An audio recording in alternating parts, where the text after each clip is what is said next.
नमस्कार, म ईश्वर बंजारा। गाडी चलाउन लागेको 20 वर्ष भयो। गाडी BSC गाडी चलाएको 1 वर्ष हुन लाग्यो।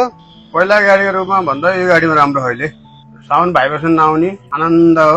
26-27 घण्टा ड्युटी गर्दा पनि यहाँ थाके जस्तो नहुने।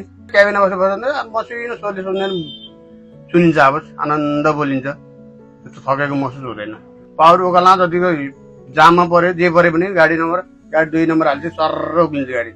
त्यस्तो भाइब्रेसन केही छैन गाडीलाई। गाडी तनै राम्रो छ गाडीको। अघि यस्तो गाडी चलाउँदाखेरि थकै लाग्दैन। गाडीको आवाजले गर्दा भाइब्रेसन आउँदैन गाडीको, हैन?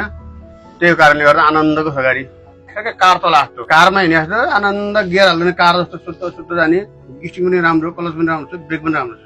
अरू गाडीहरु त तेल कम खान्छ, यसले तेल थोरै खाने।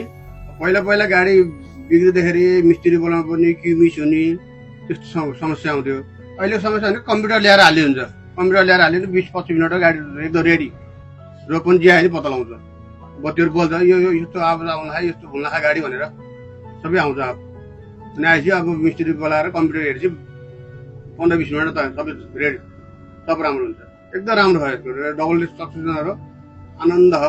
पछि रोड हिँड्दा जता हिँड्दा नि थकेला जस्तो हुँदैन, आनन्द हो। पेन्सिल थाहा पाउँदैन, आनन्दको हो। प्लेन चढे जस्तो हो गाडी। ब्रेक एकदम राम्रो छ यसको। अनि ब्रेक त राम्रो छ, जति स्पिडमा गयो भने च्याप्प रोकिन्छ गाडी। राम्रो छ ब्रेक, लस्किन्न ब्रेकहरु जस्तो। ब्रेकलाई राम्रो छ।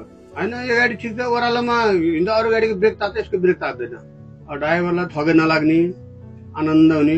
प्यासेन्जरले पनि त्यस्तै हो नि। अब घचाघुचु नगर्ने गाडीले आनन्द, हावा जादो चढे जस्तो हुने। साउलाई नै उयो कमाइसी, अलि तेल कम खान्छ। तेल कम खाइपछि साउलाई अलि पैसा बच्ने हो। साउलाई त्यस्तो बुझियो।